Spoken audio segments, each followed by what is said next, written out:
Penonton yang terhormat, selamat datang di channel X Film. Terima kasih telah mampir di channel kami. Dengan alasan perkembangan channel kami, para penonton diminta untuk tekan tombol subscribe dan tombol lonceng, agar Anda tidak ketinggalan untuk video berikutnya. Jika tombol subscribe sudah dipadamkan, langsung saja tegakkan sandaran kursi, kencangkan celana mantan, siapkan kopi, siapkan rokok, dan selamat menonton. Thank you.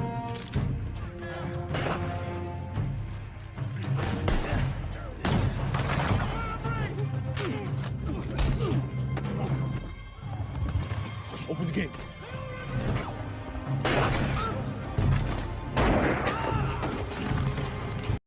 Film ini diangkat dari kisah nyata kehidupan di Amerika Serikat pada zaman dulu. Perbudakan bangsa kulit hitam pada tahun 1859 kini telah diungkap melalui sebuah film yang berjudul Inferior. Film ini disutradarai oleh Mark Amin dan dirilis pada tahun 2020 kemarin, yang diperankan oleh Dayo Okeniyi sebagai Seal Grant. Tanpa berlama-lama, langsung saja simak alur ceritanya. Di awal film kita diperlihatkan seorang ibu yang sedang menimang-nimang anaknya. Dialah Seal Grant. Scene pun berpindah ke Seal yang sudah dewasa.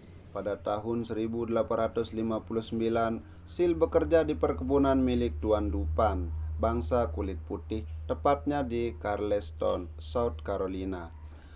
Seal adalah seorang mandor pada masa itu. Tuan Dupan adalah seorang raju, yaitu Raja Judi. Tuan Dupan sudah tidak memperdulikan kebunnya karena sudah hanyut terlena dalam dunia perjudian. Hingga pada suatu malam Tuan Dupan mengalami kekalahan yang sangat besar yang mengakibatkan kebunnya harus direlakan kepada orang lain.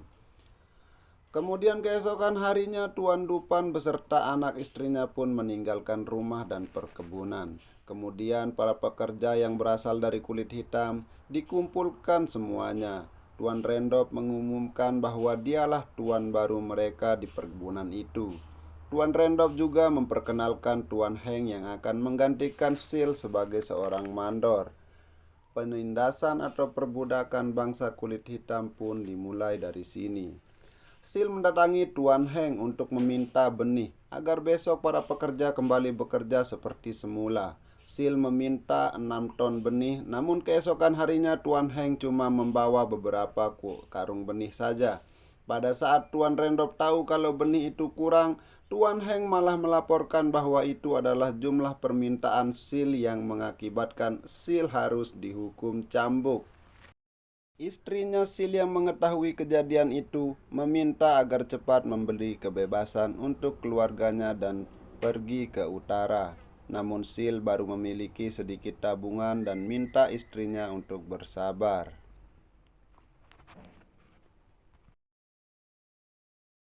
Keesokan harinya Tuan Hank melihat Tommy, anaknya Seal, sedang membaca buku. Tuan Hank mengambil buku itu dari Tony dan menyambuk Tommy hingga terluka parah. Seal yang baru pulang dari bekerja langsung disambut dengan luka parah di pundak anaknya. Emosi Seal pun tak terbendung lagi. Seal mendatangi tempat Tuan Hank dan staf lainnya. Meski Sarah sudah meminta jangan bertindak bodoh, namun Seal mengabaikannya. Tuan Hank beserta staf lainnya tewas di tangan Seal. Sarah menitipkan Tommy ke bibinya kemudian menghampiri Seal. Mereka berdua pun berlari hendak kabur, namun Sarah tertembak dan tewas di tempat. Seal kembali berlari dan dikejar bangsa kulit putih, namun Seal berhasil lolos dengan menyelam di sungai.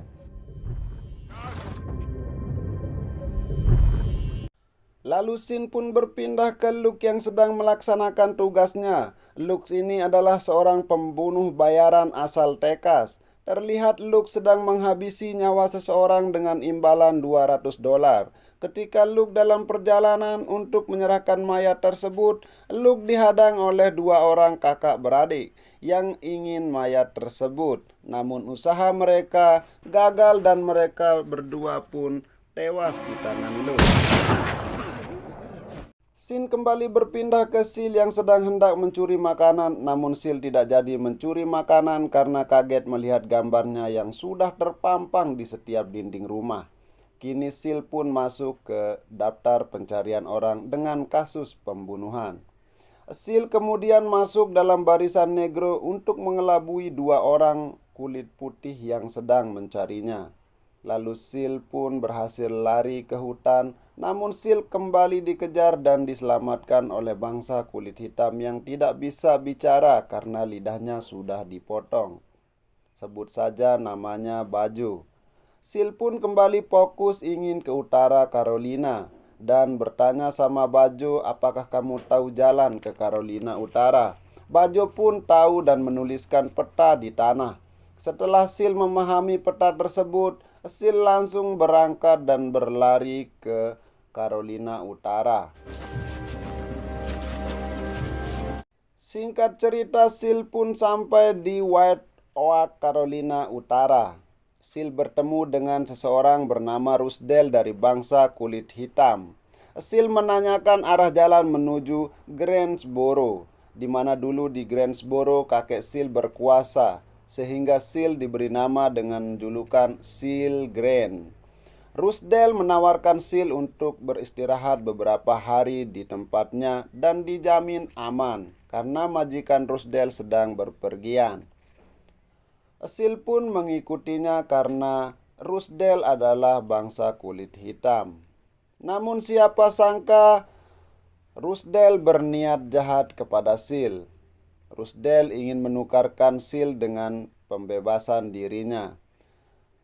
Sil pun dititipkan kepada seorang perempuan bernama Dolores. Dan Dolores inilah yang menyelamatkan Sil dari kejahatan Rusdell.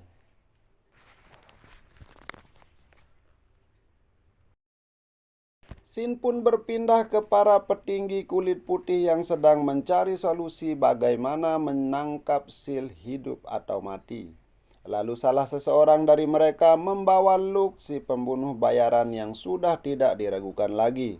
Lux diperlihatkan foto Sil dan melihat upahnya yaitu $300. Namun Lux meminta $1.000. Awalnya mereka menolak, namun setelah berunding akhirnya mereka pun setuju.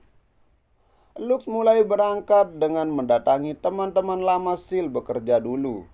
Lux menanyakan tentang underground kepada orang-orang di tempat Sil bekerja dulu. Namun tidak ada yang mau membuka mulut, bahkan Henry lebih baik dihukum gantung daripada harus buka mulut tentang Underground Railroad. Sin kembali berpindah ke Sil yang sedang hendak mencuri makanan di dalam kereta kuda. Sil tidak tahu kalau pemilik kereta kuda sedang merampok bank.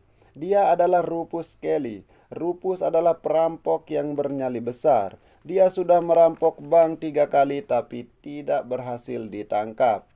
Sebenarnya di sini bukan Rufus yang dikejar melainkan Sil.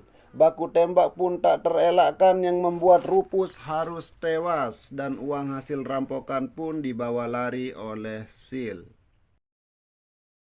Pun kembali melanjutkan perjalanan hingga Virginia dekat dengan perbatasan Maryland. Sil mengunjungi rumah seseorang bernama Levi Coffin. Entah Levi ini apanya Sil, namun Sil berniat ingin bertanya arah ke utara. Namun Levi malah menyarankan untuk ikut menyerbu ke Harvest Ferry, kumpulan pemberontak untuk menghapus perbudakan bangsa kulit hitam. Harvest Ferry ini adalah tempat penyimpanan senjata untuk bangsa kulit putih. Awalnya Sil menolak karena niatnya hanya ingin ke utara agar dia bisa membebaskan anaknya. Entah ada apa di utara, hanya pendaki gunung yang tahu. Tidak lama setelah itu tiba-tiba Luke pun datang dengan seseorang mengobrak-abrik rumah Levi dengan tembakan membabi buta. Namun Sil berhasil kabur melalui pintu belakang. Sebelum Luke datang, Sil sempat memberikan uang hasil rampokannya ke Levi untuk menebus anaknya. Sil pun berlari ke Maryland dan bertemu pasukan pemberontak yang dipimpin oleh John Brown. Sil pun dibawa ke Chambersburg, Pennsylvania, tempat John Brown mengatur strategi perang. Sil diperkenalkan ke teman-teman pemberontak, dan strategi perang pun mulai disusun. Singkat cerita, kumpulan John Brown pun menyerbu Harper's Ferry, yang akhirnya Harper's Ferry dikuasai oleh John Brown. Namun tidak berlangsung lama karena para militer negara datang menyerbu dan membuat kelompok pemberontak tewas sebagian. Sil berhasil kabur dan sembunyi di gereja. John Brown divonis hukum gantung. Namun Luke yang berambisi ingin mendapatkan $1.000 terus mengejar Sil hingga akhirnya Sil meledakkan bom di atas menara dan lompat ke sungai. Sil selamat dan Luke pun tewas. Lalu Levi pergi menebus Tommy, anaknya Sil, dan Sil membuat anaknya ke utara dan film pun tamat.